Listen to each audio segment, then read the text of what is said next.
दोस्तों, आज के इस वीडियो में हम लोग बात करने जा रहे हैं महाभारत में राजा दुष्यंत और शकुंतला की प्रेम कहानी। जानकर आप चौंक जाएंगे। तो आइए जानते हैं। यह प्रसिद्ध कथा महाभारत में मिलती है।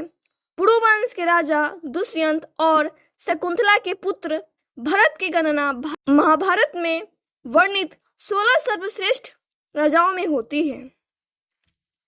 कालिदास कृत महान संस्कृत ग्रंथ अभिज्ञान शकुंतलम के एक वृत्तांत के अनुसार राजा दुष्यंत और उनकी पत्नी शकुंतला के पुत्र भरत के नाम से भारतवर्ष का नामकरण हुआ। मरुदगणों की कृपा से ही भारत को भारद्वाज नाम पुत्र मिला। भारद्वाज महान ऋषि थे। चक्रवर्ती राजा भरत के चरित्र का उल्लेख महाभारत के आदि पर्व में भी किया जाता है। एक दिन राजा दुष्यंत ने वन में कर्णव ऋषि के आश्रम में शकुंतला को देखा और वे उस पर मोहित हो गए। शकुंतला विश्वामित्र और मेनका की संतान थी। दोनों ने गंधर्व विवाह किया और वन में ही रहने लगे। शकुंतला के साथ अच्छे दिन बिताने के बाद राजा पुनः अपने राज्य जाने लगे और उन्होंने शकुंतला से वापस लौटकर उन्हें ले जाने का वादा किया। वे अपनी निशानी के रूप में अंगूठी देकर चले गए। एक दिन शकुंतला के आश्रम में ऋषि दुर्वासा आए।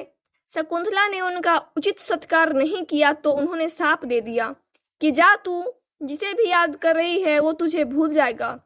गर्भवती शकुंतला ने ऋषि से अपने किए की माफी मांगी।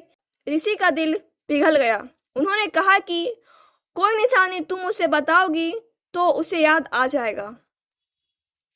शकुंतला राजा से मिलने के लिए निकल गई। रास्ते में वह अंगूठी एक तालाब में गिर गई जिसे मछली ने निगल लिया। शकुंतला राजभवन पहुंची लेकिन राजा दुष्यंत ने उन्हें पहचानने से इनकार कर दिया। राजा दुष्यंत द्वारा शकुंतला के अपमान के कारण आकाश में बिजली चमकी और शकुंतला की मां मेनका उन्हें ले गई। उधर वह मछली एक मछुआरे के जाल में आ गई जिसके पेट में वो अंगूठी निकली।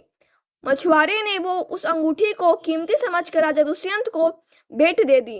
राजा दुष्यंत ने जब वो अंगूठी देखी तो उन्हें सब कुछ याद आ गया। महाराज दुष्यंत बहुत पछताए। कुछ समय बाद इंद्रदेव के निमंत्रण पर देवों के साथ युद्ध करने के लिए राजा दुष्यंत इंद्र नगरी अमरावती गए। युद्ध के बाद वे आकाश मार्ग से वापस लौट रहे थे कि तभी उन्हें रास्ते में एक कश्यप ऋषि के आश्रम में एक सुंदर बालक को खेलते हुए देखा। मेनका ने शकुंतला को कश्यप ऋषि के आश्रम में छोड़ा हुआ था। वो बालक शकुंतला का ही पुत्र था। जब उस बालक को राजा दुष्यंत ने देखा तो उसे देखकर उनके मन में प्रेम उमड़ आया। वो जैसे ही उस बालक को गोद में उठाने के लिए खड़े हुए तो शकुंतला की सखिया ने चिताया कि राजन, आप इस बालक को छुएंगे तो इसके भुजाओं में बंधा काला डोरा सांप बनकर आपको डस लेगा। राजा ने इस चेतावनी पर ध्यान नहीं दिया और उस बालक को गोद में उठा लिया, लेकिन बालक को उठाते ही उसकी भुजा में बंधा काला डोरा टूट गया और उसके पिता की निशानी थी। शकुंतला की सहेली ने सारी बात शकुंतला को बताई तो वो दौड़ी हुई राजा दुष्यंत के पास आई। राजा दुष्यंत ने भी शकुंतला पहचान लिया और अपने किए की क्षमा मांगी। उन दोनों को अपने राज्य ले गए। महाराज दुष्यंत और शकुंतला ने उस बालक का नाम भरत रखा जो आगे चलकर एक महान प्रतापी राजा बना। तो फ्रेंड्स, आई होप कि आपको वीडियो पसंद आया। वीडियो पसंद आया तो वीडियो को लाइक करें। वीडियो का सलाह कमेंट में जरूर बताएं। चैनल पर नए हैं तो सब्सक्राइब करें। वीडियो को शेयर करना ना भूलें। तो तब तक के लिए bye bye, take care of you. अब मिलते हैं नेक्स्ट वीडियो में। Bye bye.